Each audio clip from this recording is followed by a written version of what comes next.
يحسبن الذين قتلوا في سبيل الله أمواتا بل أحياء عند ربهم يرزقون. بسم الله الرحمن الرحيم. وما أمروا إلا ليعبدوا الله مخلصين له الدين. بسم الله الرحمن الرحيم. يريدون ليطفئوا نور الله بأفواههم والله متم نوره ولو كره الكافرون. وقال النبي صلى الله عليه وسلم إن أول ما يبغى يوم القيامة عليهم ثلاثة: رب اشرح لي صدري ويسر لي أمري واحلل عقدة من لساني يفقهوا قولي. رب زدني علما رب زدني علما رب زدني علما. দাও খোদা দাও হেদায় পূর্ণ ইসলামী সমাজ ইসলামী সমাজ। দাও খোদা দাও হেদায় পূর্ণ ইসলামী সমাজ ইসলামী সমাজ। রাশেদার যুগ দাও ফিরায়ে রাশেদার যুগ দাও ফিরায়ে দাও কোরআনের রাত ইসলামী সমাজ। কোটি কোটি মানুষ হেতা বঞ্চিত রে বঞ্চিত বাতিল মতের জিন্দানি লাঞ্ছিত রে লাঞ্ছিত। জলে স্থলে বিভীষিকায় পশুত্ব আর বর্বরতায়। তাই তবে তাই আজ কামনা খোদা তোমার রাত ইসলামী সমাজ। দাও খোদা দাও হেদায় পূর্ণ ইসলামী সমাজ ইসলামী সমাজ। লাখ শহীদের রক্তে দেশ রঞ্জিত রে রঞ্জিত। লাখ শহীদের রক্তে জমিন রঞ্জিত রে রঞ্জিত। লক্ষ মায়ের পক্ষে ব্যথা সঞ্চিত রে সঞ্চিত। কত ভাই যে হারিয়ে গেল কত বন্ধু শহীদ হলো। কত ভাই যে হারিয়ে গেল কত বন্ধু প্রাণ হারালো। সকল কিছুর তাই তো ব্যথা ভুলব পেলে খোদা তোমার রাত ইসলামী সমাজ। দাও খোদা দাও হেদায় পূর্ণ ইসলামী সমাজ ইসলামী সমাজ। রাশেদার যুগ দাও ফেরায়ে দাও কোরআনের রাত ইসলামী সমাজ। আর কত চাও রক্ত খোদা উজাড় দেশ উজাড় প্রায়।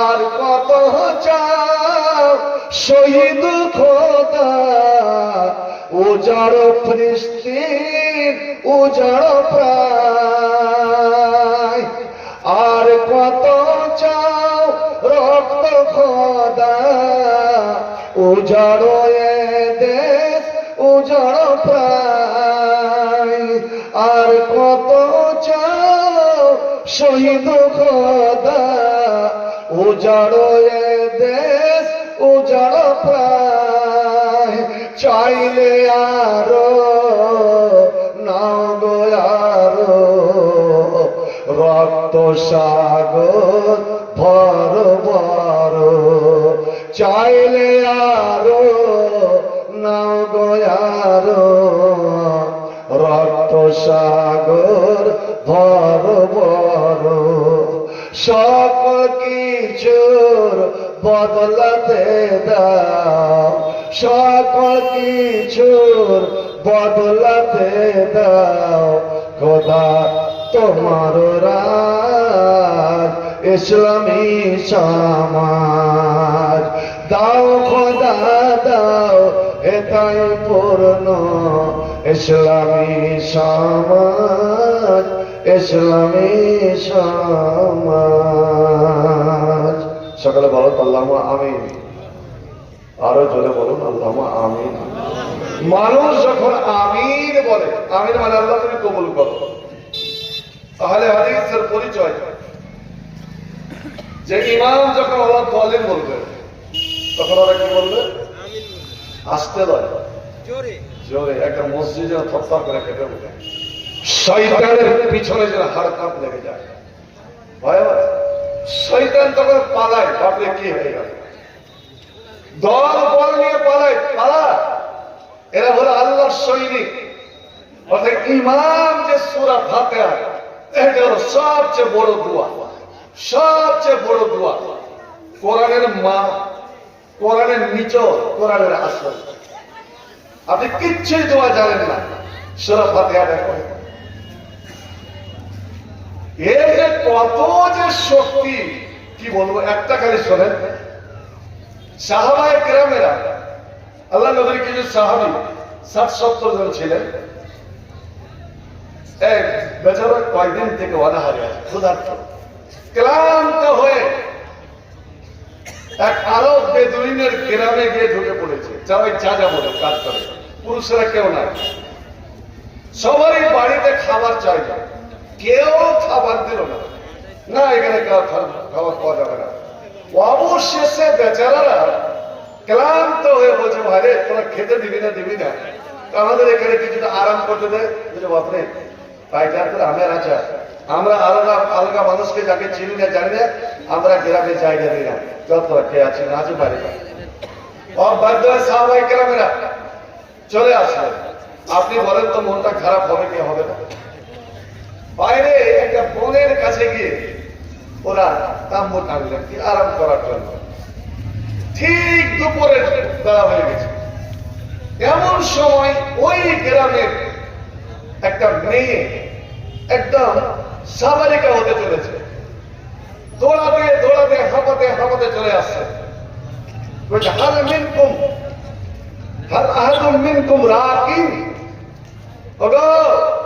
তোমাদের দেখে অন্য মানুষ মনে হচ্ছে তো তোমাদের মধ্যে কেউ ঝাড়ফুঁক করনেওয়ালা কবিরাজ কেউ আছে ঝাড়ফুঁক করতে জানে কি কেন আমাদের গ্রামে সরকারকে লিডারকে কাজ লোদেরা সাপে দংশন করে নিয়েছে বিষাক্ত সাপে কেটে নিয়েছে ও বুড়া এখন একদম মরণাপন্ন দম যায় আসে আর যায় কি বেচারি খুব মনায় বিনয় করতে লাগলো কেউ যদি আপনাদের মধ্যে থাকে তো চলে সাহাবায়ে কেরামরা বলছেন আছে তো আমরা ঝাড়ফুঁক জানি তোর গিয়ে যাবো না কেন তুই তো তোর কাছে খেতে চেয়েছিলাম খেতে দিয়েছিলি আমরা কিন্তু আরাম করার জন্য সুযোগ দিয়েছিলি ভাই আমাদের ভুল হয়েছে অনরায় বিনয় করছি অনুরোধ করছি আমাদের অপরাধ ক্ষমা করো একটু চরম দয়া করুন, আমাদের নেতা যদি মরে যায় তো সব আমরা খালি হয়ে যাবো। একজন ছোট্ট সাহাবী নওজোয়ান ছেলে, ও কিন্তু জানে না কিছু, ও কোথায় আমি জানি সালা পুর আর কত বড় সাথে বিশ্বরা গেছে আমি জানছি। অন্যান্য সাহাবীরা এরকম দিতে পারেন, আমি কি জানি না। ও কেন আসকার হো হাদিসের শব্দ, ও হলো বয়সের সব থেকে ছোট, আর ছোট ছেলেদের পিঠা হয়। চলে গেলেন, বুড়ার তখন গোড়ালি ভাঙতে লেগেছে, মধ্যে গোড়ালি ভাঙতে লেগেছে। ও করলো কি, যা শুরু করে দিল এই আমাদের কবিরাজের মতো যাতা। শোনেন, আল্লাহর কোরআন নবীর হাদিসে দোয়া ছাড়া কোন কিছু দিয়ে ঝাড় ফুঁক করা যাবে না, এটা শিরক। আর শিরকের গুণ আল্লাহ মাফ করবেন না। হ্যাঁ, ফুঁক দিতে পারেন, ঝাড়তে পারেন, সেটা আপনি কোরআনের আয়াত, কোরআনের সূরা, যেমন সূরা নাস, সূরা ফালাক, সূরা ইখলাস। আপনি কোনো অসুস্থ মানুষকে দেখতে গেলেন, অসুখ মানুষকে দেখতে গেলেন, দেখতে যাওয়াটা খুবই নেকির কাজ। আপনি যদি বলে ওই মাথাতে, যেটা একদম কি গ্রামটা আছে, কমলা বাড়ির মাথাতে লেগে আছে, আর এখানে যেটা জমদত্রা মাথা লেগে আছে, এই মাথা থেকে আপনি হেঁটে গেলেন, কিন্তু উজু করে হাত গেলেন, তো আপনি যে গেলেন আর গেলেন, সে যে রকমের অসুখ হোক, এমনকি করোনা, এই করোনার সময় আপনারা যেতেন কি দেখতেন? বাপরে বাপ, তখন সারা আগে রাখারিগিরি করতাম বা বিশ্বমূল্য পড়তাম, তার গাছেতে পড়তাম, তখন দেখেছি গরুর মুখে একটা কি লাগা থাকতে হয়েছিল, দড়ি দিয়ে। এই মুসলমানেরা টুনি লাগিয়ে নামাজ পড়েছে, নামাজ পর্যন্ত পড়েছে। শোনেন, টুনি লাগিয়ে যদি কেউ নামাজ পড়ে থাকে, আল্লাহ কাছে তওবা করি, ওই নামাজ আপনার হয়নি, টুনি লাগিয়ে বেঁচে যাবে।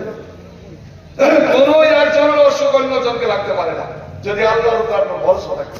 নবী গেছেন, আপনি গেলেন আর এলেন, নবী আমার বলছেন, তুমি জান্নাতের বাগানের ভিতর দিয়ে, জান্নাতের বাগান দিয়ে তুমি হেঁটে গেলে, আর জান্নাতের বাগান দিয়ে তুমি হেঁটে এলে, এবং তোমার জন্য আল্লাহর অগণন ফেরেশতা, আল্লাহর অগণন ফেরেশতা তোমার জন্য দোয়া করতে থাকলো।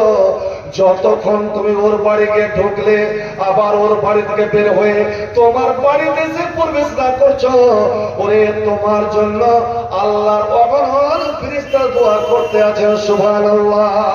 দুনিয়াতে 7 প্রকারের মানুষ এমন আছে রে ভাই, 7 রকমের মানুষ এমন আছে যাদের জন্য আল্লাহর ফেরেশতারা দোয়া করেন। আর ওই লোকটা বড় ভাগ্যবান, ওই লোকটার বড় নসিব যার জন্য আল্লাহর ফেরেশতারা দোয়া করেন। কারণ মানুষের দোয়া কবুল হতেও পারে, না হতে পারে। আমার আজিজ ওবায়দুল্লাহ ফালাই দোয়া করে গেল, ওর দোয়া কবুল হবে কি হবে না তার কোনো গ্যারান্টি নাই। আমার দোয়া কবুল হবে কি হবে না তার গ্যারান্টি নাই। আমার রাসূল দিও, আমার মামা জান মাওলানা বদরুদ্দোজা ঈসা হাফেজাহুল্লাহ, ওনার দোয়া কবুল হবে কি হবে না, দুনিয়ার কোন পীর কোন ওলির দোয়া কবুল হবে কি হবে না তার কোনো গ্যারান্টি নাই। কিন্তু আল্লাহর ফেরেশতারা যদি একবার আপনার জন্য আমিন বলে দেয়, একবার যদি আমিন বলে দেয়, তো নবী আমার বললেন, এরা নূরের ফেরেশতা, এদের কোনো গুনাহ নাই, এদের কোনো খাতা নাই, এদের কোনো ভুল নাই। যেমন আমিন বলে দিল, ওরে তুই শোন, তোর নসিব চমকে গেল রে। গোপেরাও মাথা কাদামিন সামনে, তোমার আগেকার সব গুনাহগুলো মাফ হয়ে গেল। একবার জোরে বলতে পারবেন নাকি আলহামদুলিল্লাহ? একবার ফেরেশতা আমিন বলল, গুনাহ মাফ। তা আপনি গেলেন আর এলেন, ফেরেশতা তো দোয়া করতেই আছে। আর জান্নাতের বাগান গেলেন আর এলেন, তো কি বলে দেখবেন, গিয়ে সালাম দেন। যে রকমের অসুখ হোক না কেন, পাশে গিয়ে বসেন। আপনি আরবি জানেন না, বাংলাতে বল, কেমন আছে, ওর কপালে হাত দেন, দেখেন তারটা অসুখটা। এবার আপনি দেখছেন যে রোগটা বড় মারাত্মক রোগ, সন্দেহ হচ্ছে যে আরোগ্য হবে কি হবে না, ভালো হবে কি হবে না। নবী আমার বলছেন, দেখো তুমি যখন এসেছো, তুমি ওর বয়স বাড়াইতে পারবে না, বয়স বাড়াইতে পারবে না, তবে ওকে সাহস দাও, হিম্মত দাও। ওর ভেতরে যেন একটা সাহস লাগে, কি বলো, আপনি আগে ফোন দিয়ে দেন, ঝাড় ধরে সূরা ইখলাস, সূরা নাস, সূরা ফালাক পড়ে 3 বার ফোন দিয়ে দেন। বেশিক্ষণ বসে থাকে না, গল্প গুজব করিয়েন না, অসুস্থ ব্যক্তির কাছে বসে ফের খাইনি পাচালাইন না। তাল গাছে কমলাবাড়ি মতিলাল ভরে করে মানুষ, 6 ঘন্টা মানুষ, এরা কিন্তু খায় না। তখন খেতাম যখন আমি ছিলাম, সারা কয়েকটা লোক আছে এত খাই করে ঘুরছে, তো খাইনি ভরার মতো একটু অকম হবে, ওখানে বসে বিড়ি খাবে না। কেন ওই অসুস্থ ব্যক্তিটার যদি নিশা থাকে তো ওর কাছে চেয়ে বসবে যে খাওয়াতে দাও, আমাদের ধান গাড়াতে একটা লোক মরতে পড়েছিল, দোয়া মাসালা শুরু হয়ে গেছে, এদিক মরে গেছে, আর ওর স্ত্রীকে বলছে আমাকে একটা বিড়ি ধরে দাও তো। আর স্ত্রী বলছে জি জি জি, সারা জীবন তুমি জাহান্নামের জিনিস খাবে আর ফের মরণের টাইমে তুমি বিড়ি খাবে। মুলগুলিকে মুখে কি শুনেছে যে পুরুষের হুকুম মানতে হবে, ও তো গুরুত্ব নিয়েছে। ও যদি জানা ইলিম থাকতো তাহলে অবশ্য তো লাতালে মাখলুক ফি মাসিয়াতিল খালিকে, যাতে আল্লাহ নারাজ হবে পুরুষ কেন বাপেরও হুকুম মানতে হবে না, মায়েরও হুকুম মানতে হবে না। ও করেছে কি বিড়িটা ধরিয়ে ওর মুখে ধরে, যত হাত নেই, হাত শক্তি নেই, মুখে ধরে একটা বাঁদরের মতো, হনুমানের মতন এত জোরে টান দিয়েছে যে একটি টানে বিড়িয়ে 2-3 ভাগের 2 ভাগ শেষ। কিন্তু বন্ধু ধোঁয়া কিন্তু বের হলো না, লাভ দিয়েও নয়, মুখ দিয়ে না, দম বেরিয়ে গেছে, ধোঁয়া থেকে গেল। নবী আমার বললেন তোমরা যেটা শেষ আমল করে মারা যাবে, তোমরা যেটা শেষ আমল করে মারা যাবে, কবরে উঠবে তুমি ওই আমলটাই নিয়ে, ওখানে তোমার বিচার হয়ে যাবে তুমি কেমন মানুষ। এবার বলেন তো মনকে নাকের যখন একটাই পড়বে পেটের উপরে, তখন ধোঁয়াটা বাড়ায় গেলে যে মনকে নাকের কত খারাপ লাগবে। এই সালাতে বিড়ি খেয়েছে শেষের বেলা। এই জন্য নবী বলে দিলেন এই ফরুকপুর তালগাছি এলাকার মুমিন মুসলমানেরা, এরা মায়েরা বোনেরা, তোরা মসজিদে জালসা শুনতে এসেছো, একটা আমল শিখে যাও। নবীর হাদিস, যখন তুমি নামাজ পড়ে বাড়ি ফিরে যাবে, তোমার ঘুমাবার সময় হয়ে গিয়েছে, এবার ঘুমাতে যাবে, যদি তুই পারো ঠান্ডার দিন হোক, জাড়ের গরমের দিন হোক, যেই রকমের দিন হোক না কেন, তুমি একটু সুন্দর করে ওযু করে নাও, যেমন নামাজের জন্য ওযু করে, আর ওযু করে বিছানায় বসে যাও, কিবলার দিকে মুখ করে একটা ছোট্ট দোয়া আছে, দোয়াটা তুমি একবার পড়ে নাও, আর পড়ে নিয়ে তুমি ডান পথে ডান গালের নিচে ডান হাতখানা দিয়ে তুমি ঘুমিয়ে যাও। ভাই মুত্তাম লাইলাতাকা, এই যে ওযু করে দোয়া করে যে তুমি ঘুমালে, আজকের রাত এই ঘুমটা যদি তোর জীবনের শেষ ঘুম হয়, এই ঘুম যদি আর তোমার না ছোটে, তুমি যদি মারা যাও, জওয়ান তুই শোনো, মুত্তা আলাল ফিতরাতে, তুমি তোমার মরণটা হলো ঈমানের উপরে। তুমি মুমিন হয়ে মারা গেলে, তুমি মুসলিম হয়ে মারা গেলে, তুমি জান্নাতি হয়ে মারা গেলে, ওরে সরাসরি তুই জান্নাতি। তুমি পাক হয়ে মারা গেলে আল্লাহ পাক, আর না পাক আল্লাহ কবুল করেন না। এই জন্য তুমি ওযু করে ঘুমাতে যাও। আল্লাহ নবী নিজের বেটি ফাতেমা হযরত আলীকে শিক্ষা দিলেন। ভাই আমার ওযু করে, এবার ওযু করে যদি ঘুমাতে যান, ওই যে বলেছিলাম 7 প্রকারের মানুষ, তা আল্লাহ রাব্বুল আলামিন, আপনি ঘুমিয়ে গেছেন, এমন সময় আল্লাহ 2 ফেরেশতাকে ডাকেন, বলে এই একজন ওর ডান দিকে বসে যাও, একজন ওর বাম দিকে বসে যাও, আপনার চোখের উপর বসে আছে। আল্লাহ কি করবো?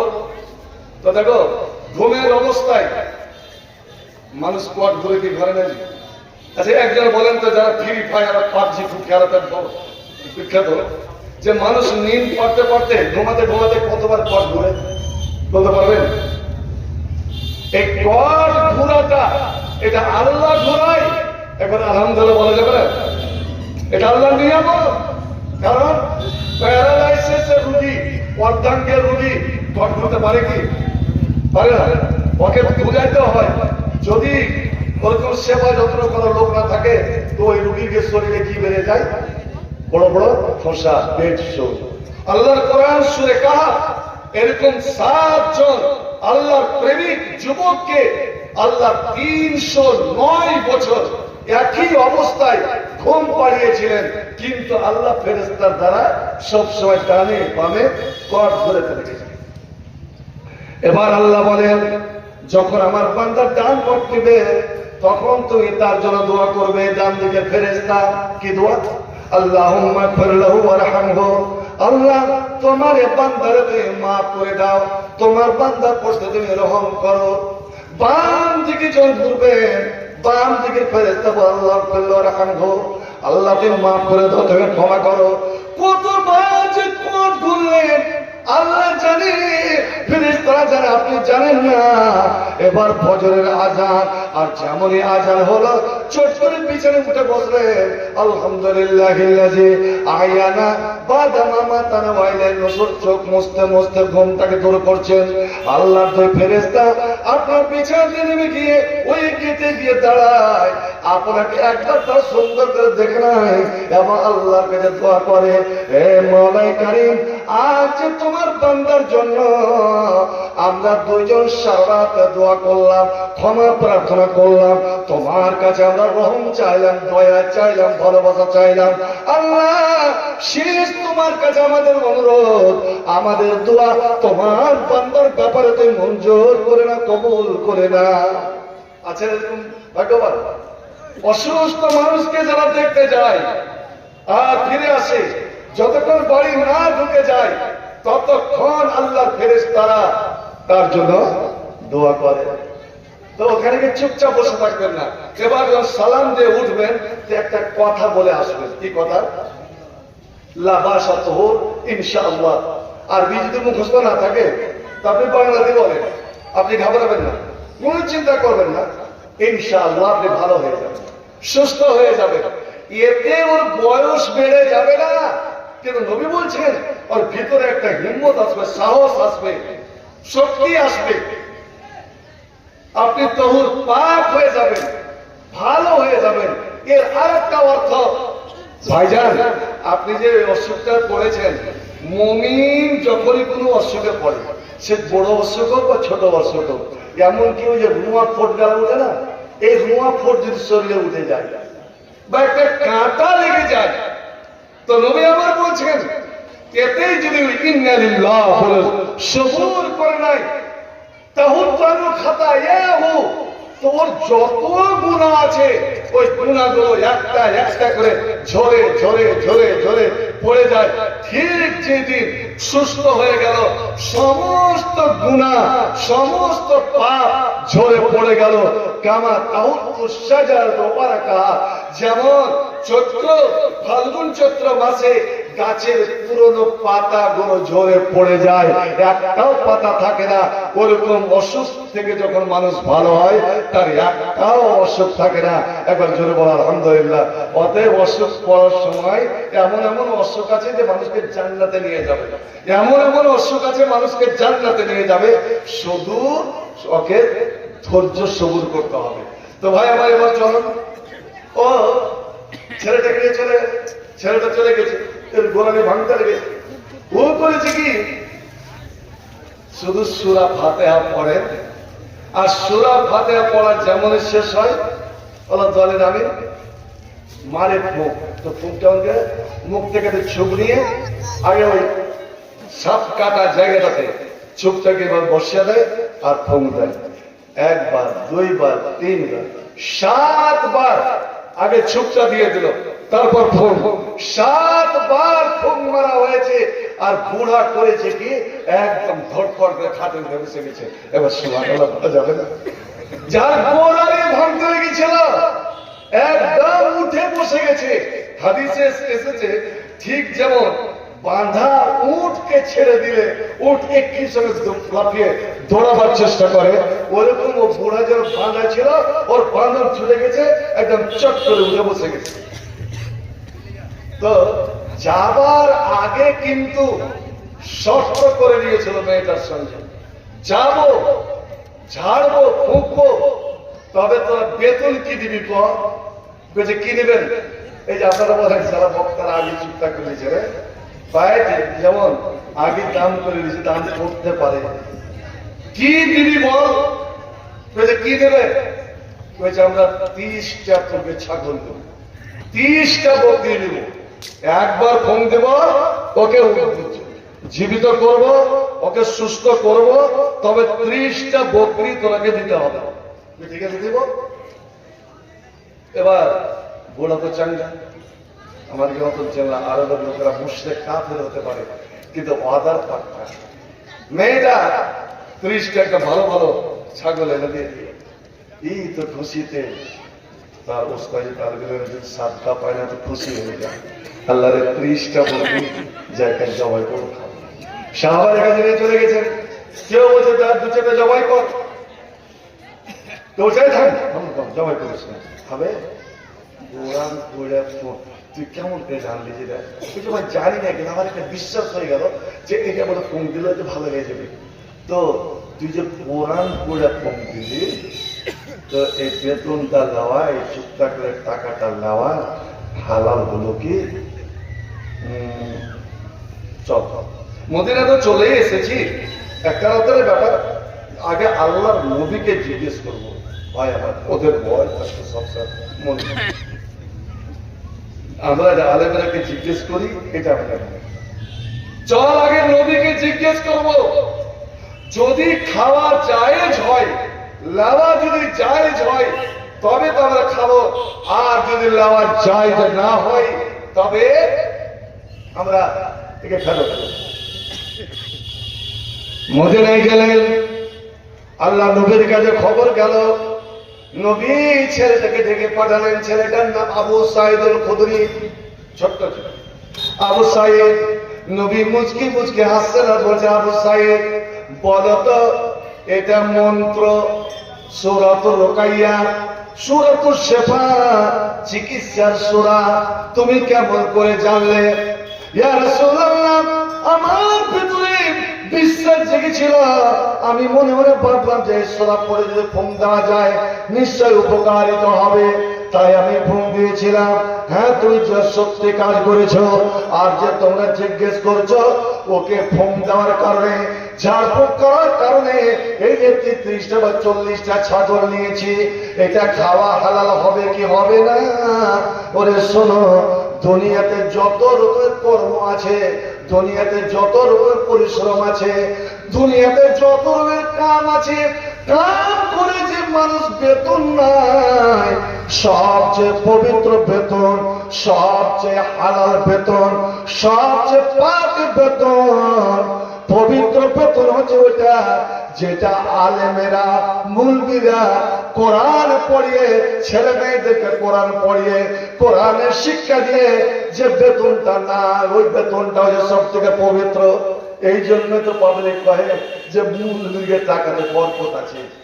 হ্যাঁ, বর্তমানে এত বড় মসজিদ, লক্ষ লক্ষ, আমার তো মনে হয় যে হিসাব করা যায় তার কোটিতে যে পৌঁছে গেছে এই আপনার মসজিদের পিছনে। আর ইনশাল্লাহ আরো যে কি প্রোগ্রাম আছে আমি দেখিনি, কিন্তু ভাই এখানে আমাদের আগে কোটি পেরিয়ে গেছে। আচ্ছা, এখানে শিক্ষক আছে কি? আচ্ছা, মৌলবীর বেতন কত? রাগ করে বলুন, মৌলবীর বেতন আলহামদুলিল্লাহ। এখন আমি বলছি, একজন মসজিদের শিক্ষকের দ্বারাই আমি নামাজ পড়িয়ে, ইমাম, ইমাম হচ্ছে সর্বের সেরা। ইমাম মানে হচ্ছে পেশওয়া, অগ্রদূত। আগে আমার রাসূলকে বলা হয় ইমামুল আম্বিয়া, কারণ আমার নবীর পিছনে আদম থেকে নিয়ে সমস্ত নবী 2 রাকাত নামাজ পড়েছেন। আল্লাহর 24,000 ফেরেশতা নামাজ পড়েছেন। আর তারই উপাধি হলো আমাদের দুনিয়ার ইমামেরা। আর আজ হলো সবচেয়ে ইমামের বেতন হলো কম, এবং ইমামকে সামান্যতে আমরা ধমক দেব। ইমামকে সবারই হুকুম মেনে চলতে হবে। বন্ধু আমার, 5 ওয়াক্তের আযান, মসজিদের দেখাশোনা। ওরে আমার ছেলে মেয়ের যখন বিয়ে শাদী, আমার ছেলে মেয়ের বিয়ে ততক্ষণ হবে না, ওরা হালাল হবে না যতক্ষণ পর্যন্ত ওই ইমাম এসে আমার বিয়ে শাদী না পড়াবে।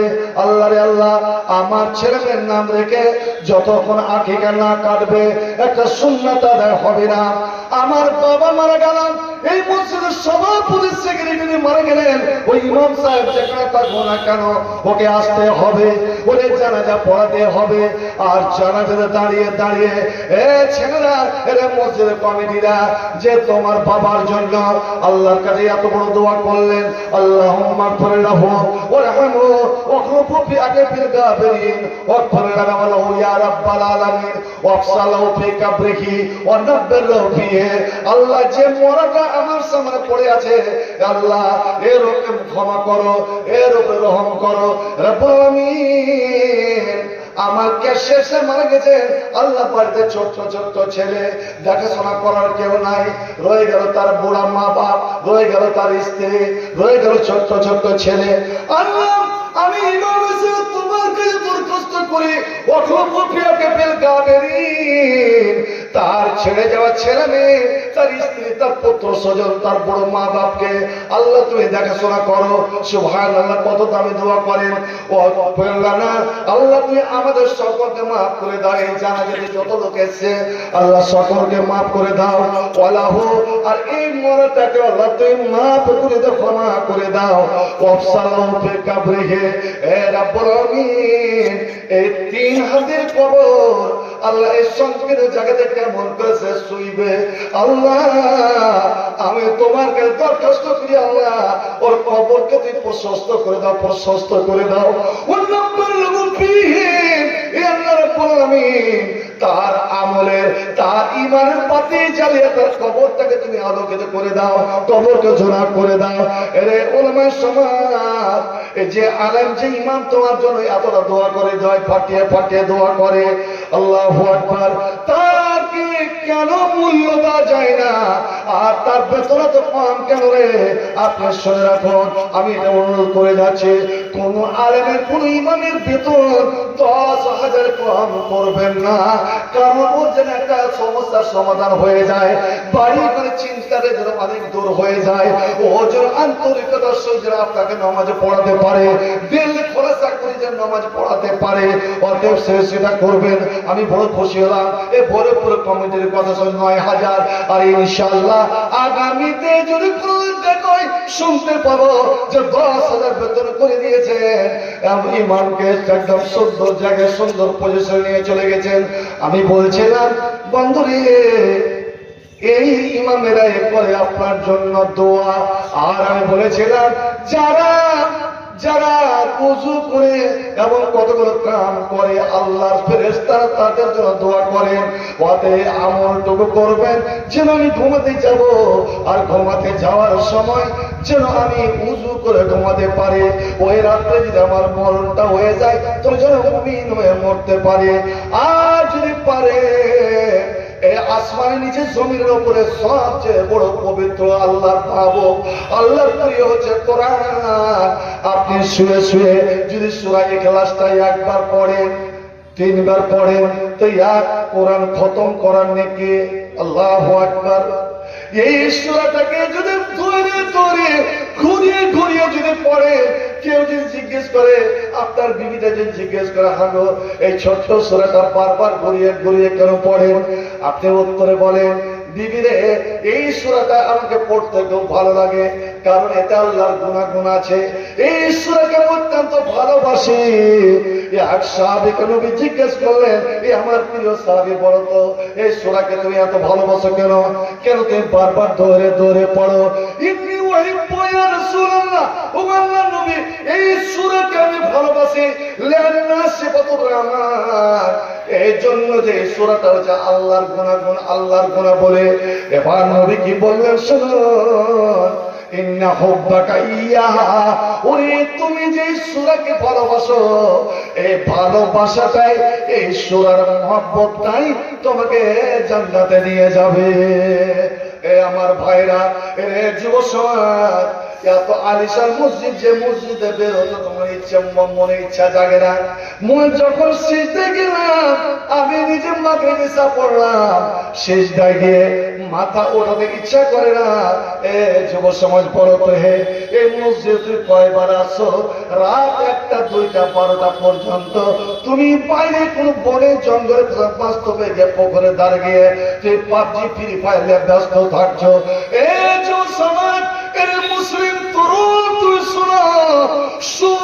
জবাই করে নাউজুবিল্লাহ সুর নাজসুল আইন না পর্যন্ত কি জবাই করে তার রক্ত মাংস শরীরে তোমার মাখা ভালো, কিন্তু এই খেলাগুলো তোমার খেলা ভালো নয়, এই খেলাগুলো তোমার খেলা ভালো নয়। তুমি যদি একটা ওই আলেমের কাছে বসে দু চারটা কোরআনের আয়াত শুনে নিতে, মৌলানা শুনেছি নাকি মসজিদে বসে বসে কেউ যদি কোরআন পড়ে, মসজিদে বসে বসে যদি কেউ কোরআন শুনে, তো আল্লাহর ফেরেশতারা নাকি ঘিরে নিয়ে তার জন্য দোয়া করে। মৌলানা দু চারটি আয়াত আমাকে শিখিয়ে দেন, দামি দামি আয়াত শিখিয়ে দেন। আল্লাহ কত বড় দয়ালু দাতা, আল্লাহ কত বড় মেহেরবান। আল্লাহ জানেন যে আমার আখির নবীর উম্মত হবে বড় দুর্বল, আমার শেষ নবীর উম্মত হবে কমজোর। এরা রাতে জেগে কোরআন পড়তে পারবে না, রাতে জেগে জেগে ইবাদত করতে পারবে না। তাই আল্লাহ এমন ব্যবস্থা রেখে দিয়েছেন যে এদের বয়স কম, এদের বয়স কম এবং এরা দুর্বল, এরা কমজোর, কিন্তু এমন এমন আল্লাহ আমলের ব্যবস্থা করে দিয়েছেন। ওই ছোট ছোট আমল দ্বারা যদি করেন তবে সরাসরি আপনি জান্নাতে চলে যাবেন। তাই তো আল্লাহ রাব্বুল আলামিন আমার নবীকে যখন মেরাজে ডাকলেন, নবী যখন মেরাজে গেলেন আল্লাহর সঙ্গে সাক্ষাৎ করতে, সরাসরি তো সাক্ষাৎ হলো না। আল্লাহ ৭০,০০০ কিবরিয়ার পর্দার মধ্যে, নবীর পর্দার বাইরে অনেক আলাপ আলোচনা হলো, কথা হলো। নবী জান্নাত দেখলেন, জাহান্নাম দেখলেন। এবার নবী যখন ফিরে আসবেন আল্লাহ রাব্বুল আলামিনের আওয়াজ ভেসে আসে, হাবিব রে তুমি এসেছিলে আমার কাছে, তুমি এবার ফিরে যাচ্ছ আবার তুমি মক্কাতে। শোনো, বন্ধু যখন বন্ধুর বাড়ি যায় কিছু না কিছু তাকে উপহার দেয়। জামাই যখন শ্বশুর বাড়িতে যায়, শ্বশুররা যখন জামাইকে ডাকে তো নিশ্চয় কোন উপহার দেয়। তোমাকে আমি দেখেছিলাম, না তোমার জন্য, তোমার উম্মতের জন্য, আমি ভরপুর মানুষের জন্য আমি 3টা উপহার দিলাম, 3টা উপহার দিলাম। এই 3টা উপহার তুমি তাদেরকে দিয়ে দিবে। বিশেষ করে এই শেষ উপহারটা নিয়ে যাও এবং তোমার উম্মতকে গিয়ে শিখিয়ে দাও। এবার আল্লাহ রাব্বুল আলামিন নিজের সুরে, নিজের কণ্ঠে, আল্লাহু আকবার, আল্লাহর কি সুর, আল্লাহর কি কণ্ঠ, আল্লাহ জানে যে আল্লাহ মানুষকে এমন এমন সুর দিয়েছে, এমন এমন মানুষ আল্লাহ দুনিয়াতে পাঠিয়েছেন যার সুরে দুনিয়া পাগল, যার সুরে পাখি পাগল, যার সুরে গাছ গাছড়া পাগল, যার সুর শুনে পাহাড় গলতে লাগতো, ওই জলের মাছ তড়পে তড়পে কান্নায় পড়ে যেত এবং গালপা নেড়ে নেড়ে সুর টানত। আল্লাহু আকবার। তিনি হযরতে দাউদ। আর আমার নবীর উম্মত, আমার নবীর এক সাহাবী ছিলেন, উনি যখন রাত 12টার পরে কোরআন পড়তেন, এমনই কোরআনের ঝংকার, এমনই সুরের ঝংকার যে আল্লাহ নবী কোরআনের শিক্ষক হয়ে, আল্লাহ নবী সারা বিশ্বের শিক্ষক হয়ে নবী আর বিছানায় থাকতে পারতেন না। আয়েশারে উঠে, ওঠ আয়েশা ওঠ, চল জান্নাতের সুর শুনবি তো চল, ওরে জান্নাতের গান শুনবি তো চল। এবার আমার নবী হযরত আয়েশাকে নিয়ে চলে যেতেন, আর একটা খাম্বার আড়ে দাঁড়িয়ে মা আয়েশা বলছেন আমি নবীর ঘাড়ে মুখ লাগিয়ে দিতাম, নবীকে জড়িয়ে ধরতাম, আর নবী পাগল পারা হয়ে এক চিত্তে ওই সাহাবীটার কোরআন শুনতে থাকতেন, কোরআন শুনতে থাকতেন। কোরআন পড়া শেষ হতো, ও যখন দোয়া আরম্ভ করতেন, নবীর ভরির বুক কেটে এসে আল্লাহর দরবারে হাত উঠে দোয়া করতেন, হে রব্বুল আলামিন তুমি যুগে যুগে আমার উম্মতের মধ্যে এমন আল্লাহ তো তৈরি করিও যার কোরআনের সুরে মানুষ যেন পাগল হয়, যার যার কোরআনের সুরে মানুষ যেন আকৃষ্ট হয়, মানুষ যেন জমা হয়। এ যুব সমাজ, হযরত আবু বকর যখন সুর দিয়ে কোরআন পড়তেন, ওই মক্কার কাফের মুশরিক ছেলে মেয়েরা, দুশমন ছেলে মেয়েরা কাজ কাম ছেড়ে দিয়ে দৌড়ে গিয়ে জমা হতো এবং পাগলের মতন কোরআন শুনতো। এবং হযরত আবু বকর যখন কোরআন পড়তে পড়তে কাঁদতে আরম্ভ করতেন, ওই মক্কার ছেলে মেয়েরা ওরাও কান্না শুরু করে দিত করে, আর তুই মুসলিম জওয়ান, তুই মুসলিম নওজোয়ান, যে তোর কোরআন শোনার সুযোগ হলো না, আর এখনই যদি IPL এর খেলা, ক্রিকেট খেলা যদি আরম্ভ হয়ে যায় আর শাহরুখের দল যদি কলকাতায় খেলে, এই যুবকেরা হাজার হাজার টাকা খরচ করে ওই কলকাতা যাবে খেলা দেখতে, আবার টিকিট কাটবে। হে মুসলমান শোনো, যে যাকে ভালোবাসবে কিয়ামতের দিন তার সঙ্গে উঠতে হবে। এই শাহরুখ মালাউন কে বলেছে মুসলমান? যার স্ত্রী হিন্দু, যার বাড়িতে পূজা হয়, এই শাহরুখ খান 1,60,00,000 দিয়া একটা বিলিয়ানি কিনতে পারে। কিন্তু কোনদিন কি তুই প্রমাণ পেয়েছ?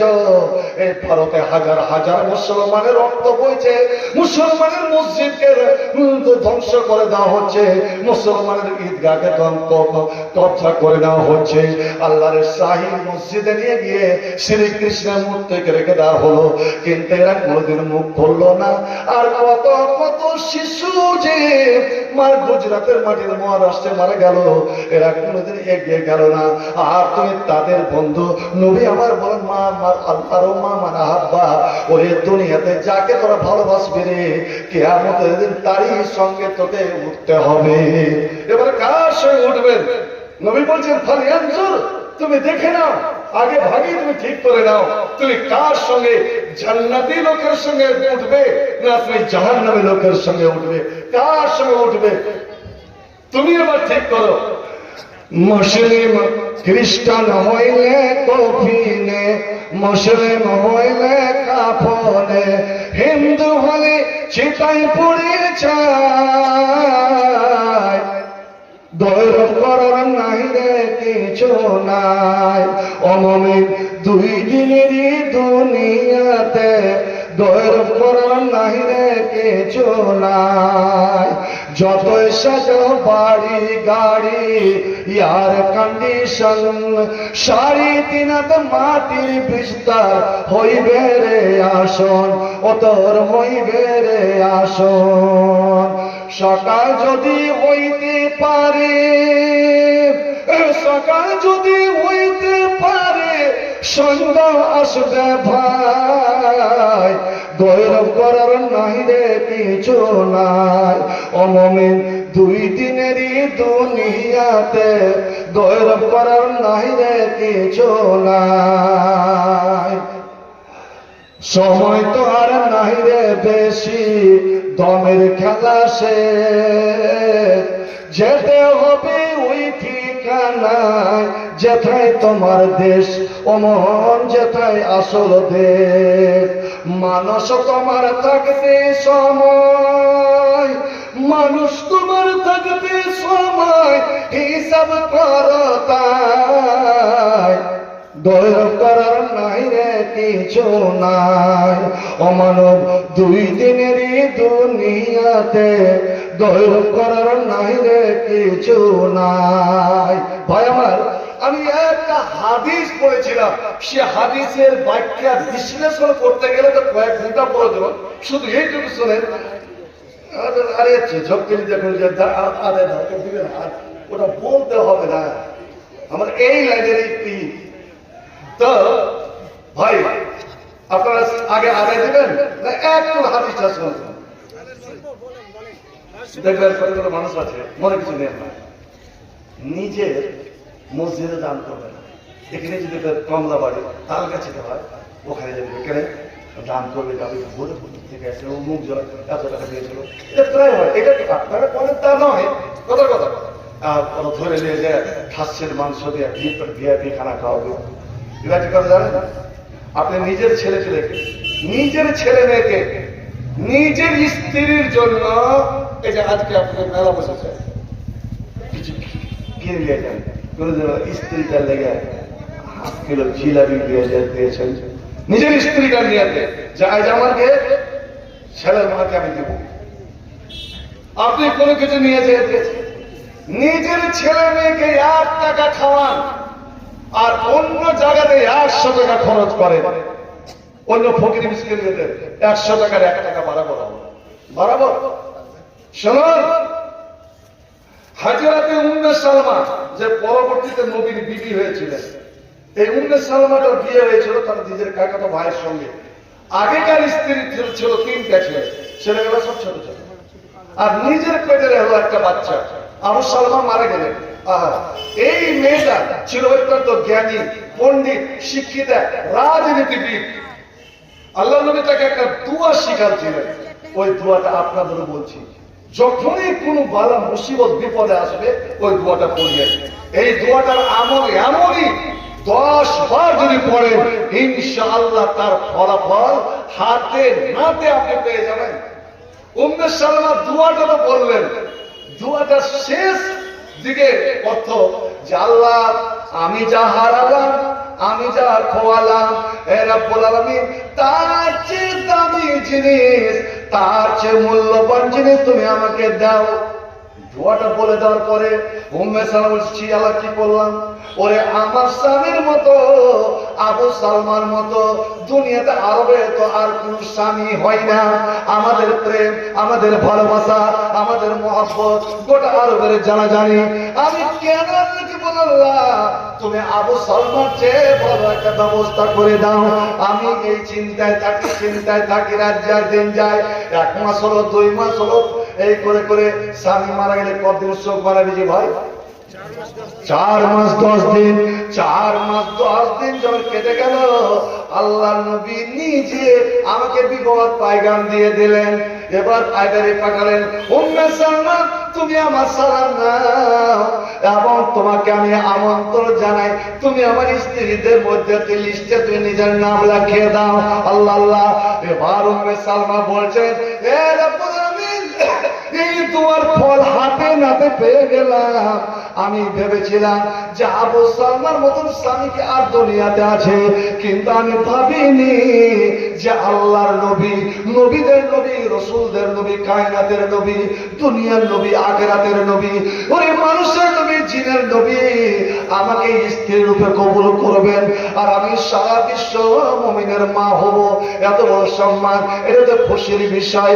কিন্তু এবার উম্মে সালমা বলে পাঠালেন, ও ভাই যাও তুমি নবীকে আমার সালামটা দিয়ে দেবে যে উম্মে সালমা আপনাকে সালাম দিয়েছেন আর বলেছেন যে এই বিবাহ কিন্তু করতে পারবে না, উম্মে সালমা আপনাকে বিবাহ করবে না।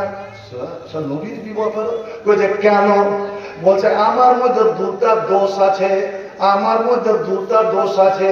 একটা হলো আমি কড়া মেজাজের, আমি রাগী মেজাজের, আমার ভাষা পড়া, আমার জবান পড়া, আমি যখন রেগে যাই আমি ভাষা কন্ট্রোল করতে পারি না, কিতে কি বলে দিই। ওরে আমি এমনি পুরুষের সঙ্গে বসবাস করলাম, কি বলেছে না বলেছে আল্লাহ মাফ করে দেবেন। কিন্তু নবীর স্ত্রী হয়ে, মুনবির স্ত্রী হয়ে, হাজির স্ত্রী হয়ে যদি আমার মুখ ফোস্টার কথা বেরিয়ে যায় লোকে কি বলবে? আর আল্লাহ স্বয়ং নারাজ হয়ে যাবে, আমাকে সরাসরি জান্নাত যেতে হবে। নবী গো আমার জবান শক্ত, আমার ভাষা শক্ত, আমার মেজাজ শক্ত, এটা একটা আমার ভিতরে খারাপ গুণ আছে। আর একটা ওয়ানা জুআয়া, আমার স্বামীর আগেকার 3টা ছেলে আর আমার পেটের একটা ছেলে, এই 4 ছেলেকে মুরগির মতো আমি ঢেকে রাখি। আল্লাহ রে আল্লাহ, সতীনের ছেলেকে কত প্যার, কত ভালোবাসা, আমি এগুলো পাকাতে ঢেকে রাখি। ইয়া রাসূলুল্লাহ আমি যখন আপনার বিয়ে করব এই ছেলেগুলো বেউল হয়ে যাবে, এই ছেলেগুলো কোনো আশ্রয় থাকবে না, কার কাছে চাচা নাই, কেউ নাই। আল্লাহ নবী গো আমি এই ইয়াতীম ছেলেদেরকে, বাপরা ছেলেদেরকে ছেড়ে যেতে আমি পারবো না। আর কত শত মেয়ে নিজের ছেলেকে ছেড়ে পর পুরুষের হাত ধরে পালিয়ে যাচ্ছে। যে পুরুষ বিদেশে আছে পালিয়ে গেল, এরকম হয় না কিছু ভাই? আমাদের যাওয়া তো আর ও বলছে আমি ওই ইয়াতীম ছেলেদেরকে ছেড়ে যেতে পারবো না। আল্লাহু আকবার। আমার নবী বললেন, এ উম্মে সালমা ওরে তুমি শোনো, আমি আল্লাহকে দোয়া করব, আল্লাহকে দোয়া করব, তোমার যে ভাষা শক্ত, তোমার যে মেজাজ শক্ত, তোমার যে কড়া মেজাজ, আল্লাহ তোমার মেজাজকে নরম করে দিবেন এবং তোমার ভাষাকে আল্লাহ শুধরে দেবেন। সত্যের বন্ধু নবীর দোয়া আল্লাহ কবুল করে নিলেন। উম্মে সালমা যখন কথা বলতেন এত আস্তে, এত মিষ্টি সুরে কথা বলতেন যে নবীর অন্যান্য বিবিরা পর্যন্ত পাগল হয়ে যেত। একবার সুবহানাল্লাহ বলা যাবে নাকি? উনি উম্মে সালমা তোমার পেটের ছেলে আর তোমার সতীনের 3টা ছেলে, ওদের বাবা নাই, তুমি ভয় করছো যে এরা বেউল হয়ে যাবে, বেচারা হয়ে যাবে। শোনা, ওই আমি ইয়াতিমের ইয়াতিম, আমি যদি তোমার ওই 4টা ছেলের বাবা হয়ে যায়, আমি যদি তোমার ওই 4টা ছেলেকে যদি আপন করে নিয়ে আমি যদি তাকে বেটা রূপে বুকে আগলে ধরি, তবে কি তুমি রাজি হবে না? এবার উম্মে সালমা বললেন, ইয়া রাসূলুল্লাহ, যদি আমার ছেলেদেরকে, আমার ইয়াতিমদেরকে আপনি নিজের বেটা মনে করে নেন, তা আমি শতবার রাজি আছি। আল্লাহ নবী 2 জন সাহাবাকে সঙ্গে নিয়ে গেলেন। নবীর বিবাহ এত আসান, এত সহজ, ওই ইসলামী বিবাহ এতগুলো সহজ ছিল না। দেখা দেখি, না গীত, না বাজনা, না বলবে মাখামাখি, না এটা না ওটা। আবার উম্মে সালমা নিজের বড় বেটা, ওর বয়স হয়ে গিয়েছিল 10 পার হয়ে 12তে পা দিয়ে দিয়েছে। ওর নাম হচ্ছে আগেকার সতীনের বেটা। কমিয়ে আনতো, এই বেটা তুই উঠ, আর তোর মায়ের বিয়া, তোর মায়ের বিয়ে নবীর সঙ্গে তুই পড়িয়ে দে। সুবহানাল্লাহ, সুবহানাল্লাহ। 7 বেটা মায়ের বিয়া পড়াচ্ছে নবীর সঙ্গে।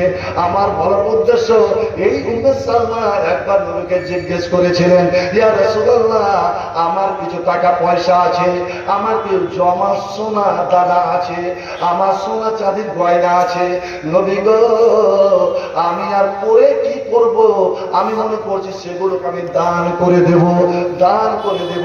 আমি চিন্তা করছি কোথায় দান করি, কোথায় দান করি। তার কাছে তো অনেক গরিব আছে, 6 ঘরে তো গরিব আছে, কমলা বাড়ি তো গরিব আছে, আমি ওগুলোকে দিই না। আমার 4টা ছেলে, এরা বাপ হারা ছেলে, এরা ইয়াতিম, এদেরকে যদি দান করি, তো এগুলো তো আমার ভাতিজা, আমার আবার শ্বশুরের বেটা, পুরুষের বেটা, আমারও বেটা। ইয়া রাসূলুল্লাহ, আমার শুধু জানা দরকার যে নিজের কাকা, নিজের ফুপা, নিজের বাপ, নিজের মা, নিজের ভাই, নিজের ভাতিজা, নিজের ভাগনা, এগুলো নিয়ে এমনকি নিজের স্বামী যদি গরিব হয়, নিজের স্বামীকে দান দেওয়া যাবে কি যাবে না? আমার ইয়াতিমদেরকে দান দিলে আমার দান কবুল হবে কি হবে না? নবী বললেন, না, লাকে আজরানে। উম্মে সালমা রে, অন্য জায়গায় যদি দান করতে তুই একটাই নেকি পাতি, একটাই দানের নেকি পাতি, কিন্তু যখন তোর ভাই ভাতিজাকে দান করবি, তোর ইয়াতিমদেরকে দান করবি, তোর ছেলেদেরকে দান করবি, তোর ডাবল ডাবল ডাবল ডাবল নেকি। আজরুস সাদকাতে ও আজরুস সিলাতে, একটা হলো দান করার নেকি, আর একটা হলো তোমার সেলারামের নেকি, আত্মীয় সম্পর্ক বজায় রাখার নেকি। কি বোঝা গেল? আপনি আপনার মসজিদে দান করেন, আমি বলছি আপনার ডাবল নেকি। আপনার মাদ্রাসা দান করেন, ডাবল নেকি। ভাইজান, একটা কথা বুঝতে পারি না, আপনারা চিন্তা করবেন, এখানে আলেম ওলামা আছে, যে কিয়ামতের দিন যখন আল্লাহ বলবেন, রে তুই কিছু চাচ্ছিস, তোকে যে এত বয়স দিয়েছিলাম, এত জমি জায়গা টাকা পয়সা সব দিয়েছিলাম, তো তুই কিছু তো পুঁজি নিয়ে আসিস নি। আল্লাহ, তুই দুনিয়াতে গেছিলাম মনে, তুই দুনিয়াতে আল্লাহ ফিরিয়ে দে। যদি তুই দুনিয়াতে ফিরিয়ে দিস, দুনিয়াতে যাই, তো গিয়ে যে আমি নামাজ শুরু করে দিব, তার নামাজ ছাড়, এটা বলবে না। আমি একদম রোজা রাখতে আরম্ভ করবো, তো রোজা ছাড়বো, এটাও বলবে না। আমি হজের উপরে হজ করে চলে যাব, এটাও বলবে না, কিচ্ছু বলবে না। কি বলবে? আল্লাহর কোরআন বলছে, তুই আল্লাহ দুনিয়াতে ফিরিয়ে দেয়, লাসাদ দেখান না, আমি সব আমার জমি জায়গা, টাকা পয়সা, ধন দৌলত সব আমি তোমার পথে দান করে দেব। সুবহানাল্লাহ। ভাই আমার, কারণ জানেন, কিয়ামতের হাসরের মাঠে কোনো ছায়া হবে না। 7 প্রকারের মানুষ তো আল্লাহর আরশে থাকবে, কিন্তু ওই দেখেন, ওখানে একটা ছাতা, ওখানে একটা ছাতা, ওখানে একটা ছাতা। এই ছাতাগুলো কি? নবী বলছেন, ওরে দুনিয়াতে মানুষ যত দান করেছে, যত সাদকা করেছে, ও সমস্ত মানুষ সাদকাতিহিম, ওই সাদকার ওই দান দুনিয়াতে দানটা হয়ে যাবে কিয়ামতের দিন ছাতা। সূর্যের যতই কিরণ, সূর্যের যতই তাপ হোক না কেন, ওই সাদকার ছাতাকে পার করতে পারবে না। এ বন্ধু শোনো, একটা কথা শুনে রাখুন, মানুষের ভাগ্য আল্লাহ, আমরা কথা বলি না যেটা তকদির লেখা, তকদির লেখা কোনোদিন খণ্ডন হয় না। আমি যখন মায়ের পেটে ছিলাম, আমার ভাগ্য আল্লাহ লিখে দিয়েছেন, ভাগ্যের লেখা কোনো হেরফের হবে না। শুনে রাখুন, তকদির লেখা কেউ বদলাতে পারবে না। কিন্তু দুনিয়াতে দুটা জিনিস আছে রে, এমন শক্তিশালী জিনিস আছে, ওই শক্তিশালী জিনিস আপনার তকদিরকে, আপনার তকদির, আপনার ভাগ্যকে পরিবর্তন করে দিতে পারে, ভাগ্য পরিবর্তন করে দিতে পারে। আপনার আজ ভাগ্যে লেখা আছে, আপনি যখন পড়িয়ে যাবেন তার কাছে পার হবে, আর ওই ফাঁকা মাঠটাতে আপনার অ্যাক্সিডেন্ট হবে, অ্যাক্সিডেন্ট হবে, তকদির লেখা ছিল। কিন্তু এমন কি হয়ে গেল, আপনি সহিসান সুস্থ ভাবে আপনি চলে গেলেন। ফেরেশতারা বলে, আল্লাহ ও যে অ্যাক্সিডেন্ট হওয়ার কথা ছিল কেন সুস্থ ভাবে চলে এলো? আল্লাহ রাব্বুল আলামিন বলবেন, ও যে বাঁচার আগে ব্যবস্থা করে দিয়েছে রে, আমি কি করব বল? তকদিরকে, ভাগ্যের লেখাকে পরিবর্তন করে দেয় কি জিনিস? এ মুমিন মুসলমান, তোমরা শুনে রাখো, এক হলো মানুষের দোয়া, এক হলো মানুষের দোয়া। আপনি যখন বাড়ি থেকে বের হবেন তখন এই দোয়াটা বলে যদি বের হতে পারে, বিসমিল্লাহ, একবার আমার সঙ্গে পড়ুন তো, বিসমিল্লাহে তাওয়াক্কালতু আলাল্লাহ। এই দোয়া পড়ে যখন বের হবে, আল্লাহ দুজন বডিগার্ড ফেরেশতাকে ডাকবেন আর ডেকে বলবেন, এরে আমার ফেরেশতা, একজন হলো আগে আগে, একজন হলো পিছনে পিছনে, আমার বান্দা সারাদিন যেখানে ত্যাগ করে যাবে, অতক্ষণ আমার বান্দার সঙ্গ দেবে, আমার বান্দার হেফাজত করবে, আমার বান্দাকে রক্ষা করবে। হাত্তা ইয়ারজিআ বাইতিহি, যতক্ষণ পর্যন্ত সে বাড়ি না ফিরে আসে, আর বাড়ি ফিরে এসে যখন বাড়িতে বিসমিল্লাহ বলে ঢুকে যাবে, তখন তোরা তাকে ছেড়ে আসবে। তখন দেখুন দোয়ার বরকত, এক দোয়া মানুষের তকদিরকে, মানুষের ভাগ্যকে পরিবর্তন করে দেয়। আর এক দান, দান সব ইবাদতের জগতে এমনই শক্তিশালী, এমনই শক্তিশালী যে শক্তিটা আপনার কোন ইবাদতে নাই, কোন ইবাদতে নাই। আমার নবী বলেছেন বুখারী শরীফের হাদিস, উপর থেকে একটা বালা চলে আসে, মুসিবত চলে আসে, ওই বান্দাকে চেপে ধরবে।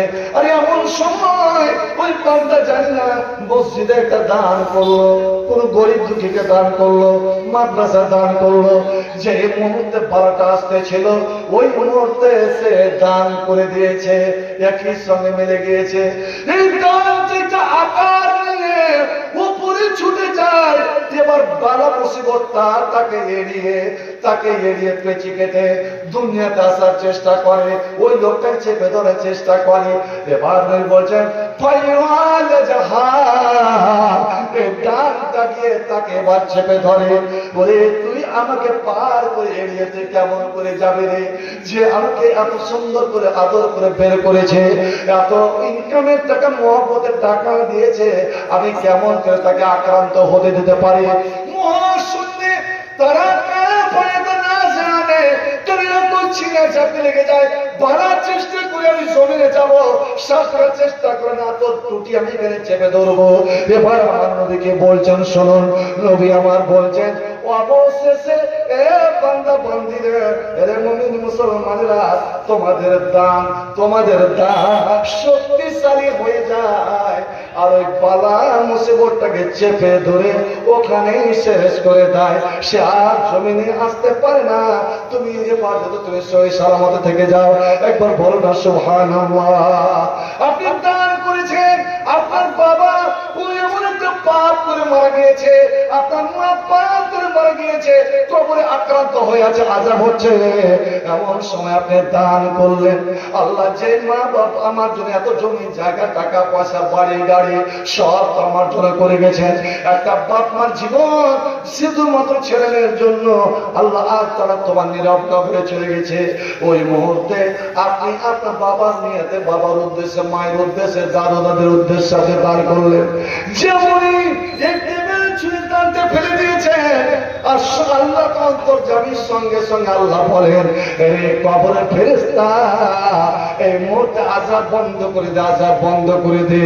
আল্লাহ তুমি যে বলেছিলে একে পিঠ হাত্তা তাকুমাসা, যত কিয়ামত কায়েম না হয়, কিয়ামত পর্যন্ত শাস্তি দেওয়ার জন্য আমাকে তুমি নিয়োগ করেছ, আর আজ বলছো লুকে যা কেন?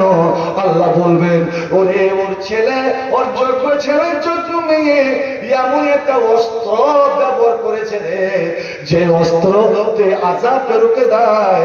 আমি আল্লাহ এর যে অস্ত্র ব্যবহার করেছে, ব্যবহারকারীর আত্মীয়কে আমি আযাব দিতে পারি না, আমি শাস্তি দিতে পারি না। তাই তো সাহাবায়ে কেরামরা ছুটে আসতেন। সাদ ওবাদার মা মারা গেছেন, এ বেচারা বিদেশে ছিল, আর মায়ের জানাজা পড়তে পারেনি, মাকে কবর দিতে পারেনি না, সাহিহ শরীফের হাদিস। 1 মাস পরে ছেড়ে ফিরে এলেন, আল্লাহ নবীর কাছে আসলেন, ইয়া রাসূলুল্লাহ, আমার মা ধনী মেয়ে ছিল, ধনী ছিলেন, টাকা পয়সাওয়ালি ছিলেন, আমার মা বাপের সূত্রে অনেক কিছু পেয়েছিলেন। নবী গো, আমার বিশ্বাস, আমার একদিন মা মারা গেছেন প্যারালাইসিসের অসুখে, মরার আগে মার জবান বন্ধ হয়ে গিয়েছিল। আমার মা হঠাৎ মারা গিয়েছে, লাউ তাকাল্লামা, আমার মার জবান বন্ধ হয়ে গিয়েছিল। মা যদি কথা বলতে পারতেন তো নিঃসালা তাসাদ্দাকাত, অবশ্যই তিনি যে নিজের হাতে টাকা পয়সা দান করে যেতেন, জমি জায়গা দান করে যেতেন। ইয়া রাসূলুল্লাহ, এখন আমি তার ছেলে, আমি মালিক হয়েছি। নবী গো, মা জবান খুলে নিয়ে মা কথা বলতে পারেনি, মা দান করতে পারেনি। আমি ছেলে, আমি আমার মায়ের পক্ষ থেকে কিছু নেকি করতে চাই, আমি কোন নেকিটা করবো দয়া করে বলেন। আমি কি মার পক্ষ থেকে হজ করবো না, উমরা করবো না, কোরবানি করবো না, কি করবো? নবী বললেন, ওরে তোমার মার জন্য যদি নেকি করতে চাও, এই মাদ্রাসায় যদি, এই মসজিদে তুমি একটা মার্শালের ব্যবস্থা করে দাও, একটা মার্শালের ব্যবস্থা করে দাও, পানির ব্যবস্থা করে দাও, কোন গরিব এলাকাতে গিয়ে পানির ব্যবস্থা করে দাও। পানির দ্বিতীয় নাম জীবন, পানির দ্বিতীয় নাম জীবন।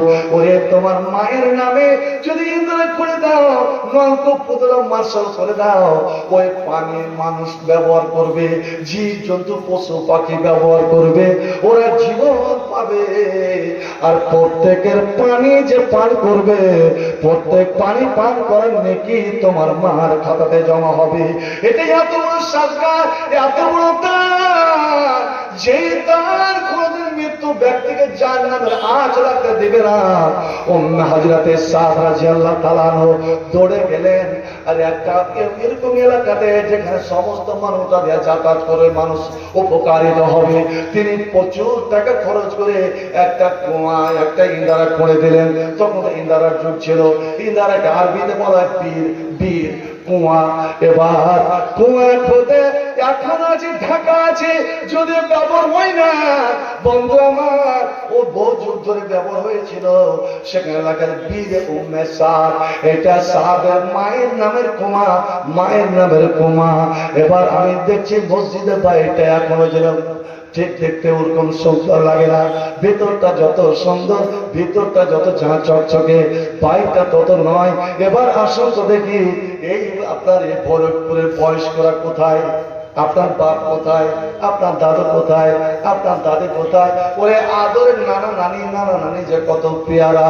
আল্লাহ নবী তিন নাতিকে একই সঙ্গে নিতেন, আর এইভাবে বুকে চেপে ধরে তিন নাতিকে একসঙ্গে চুম্মা খেতেন, আর বলতেন, আল্লাহ, এরা আমার কলেজার টুকরো, এরা আমার নয়নের মণি, এরাকে আমি ভালোবাসি। বন্ধুরে, তুমি তো তোমার নানাকে স্মরণ করে, তোমার নানিকে স্মরণ করে, তোমার আম্মাকে স্মরণ করে তুই কি করছো? বন্ধু আমার, নমাজের জন্য কোরআন শর্ত। আমার বলছেন যে সূরা ফাতিহা পড়বে না তার নামাজ হবে না। ওই সূরা ফাতিহার পর অন্য সূরা তোমাকে পড়তে হবে, না হলে নামাজ হবে না। বন্ধু, এই কোরআন যারা কোরআন তেলাওয়াত করে, ওরা আল্লাহর পরিবার, আল্লাহর পরিবার, আল্লাহর আপনজন।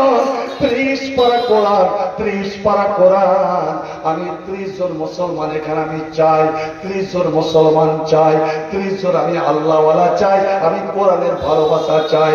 কোরআনের প্রেমিক মানে আল্লাহর প্রেমিক, আর আল্লাহর প্রেমিক মানে তারা জান্নাতে। ওরে এক এক পারার বদলে অনেক রকমের দান করেছেন, অনেক রকমের দান করেছেন।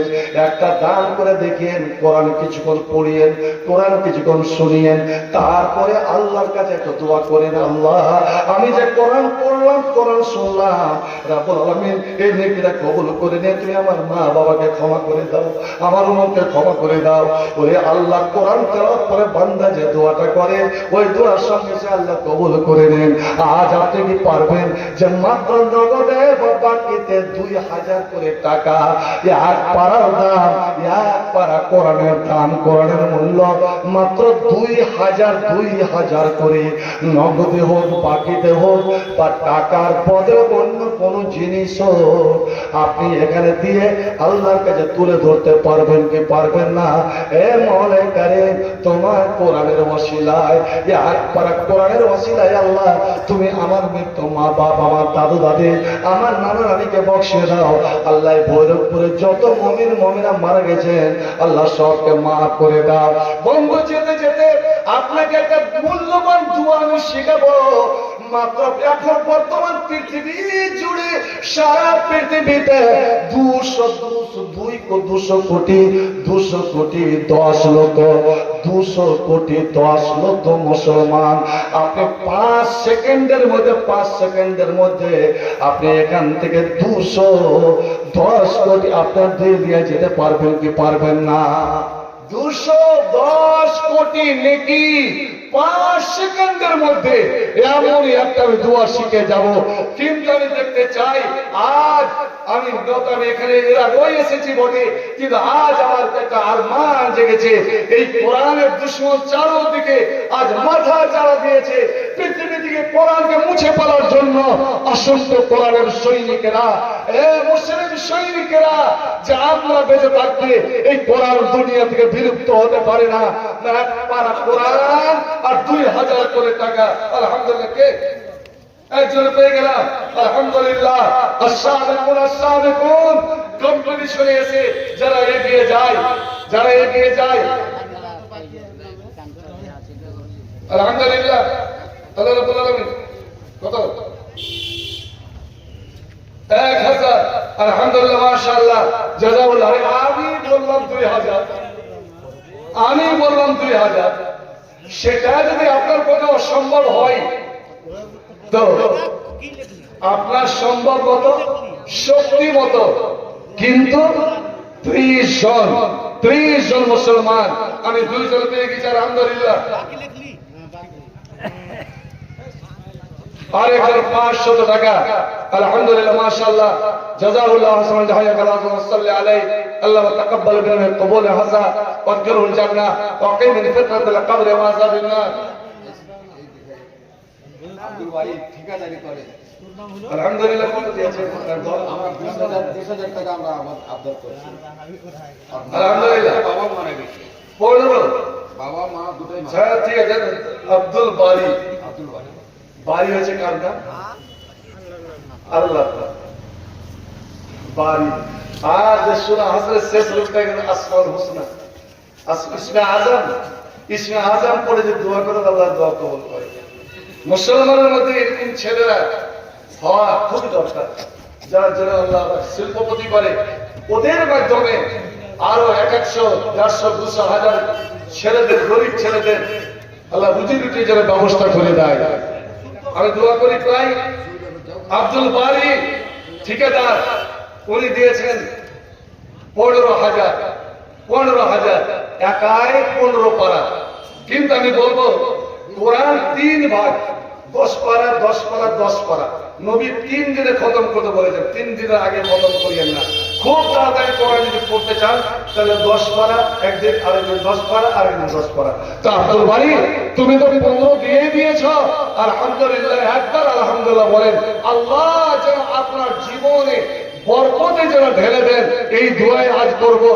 আর 5,000 বাকি দিলে কে যাও তো, ওটা তুমি সুযোগ মতো সুবিধা মতো দিবে, কিন্তু আলহামদুলিল্লাহ, নারে তাকবীর।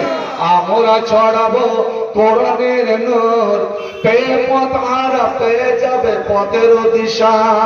আমরা ছড়াবো কোরআনের নূর, পথ আর পেয়ে যাবে পথের দিশা। কোরআনের তেলাওয়াতে রাঙাবো বুক, কোরআনের তেলাওয়াতে রাঙাবো বুক।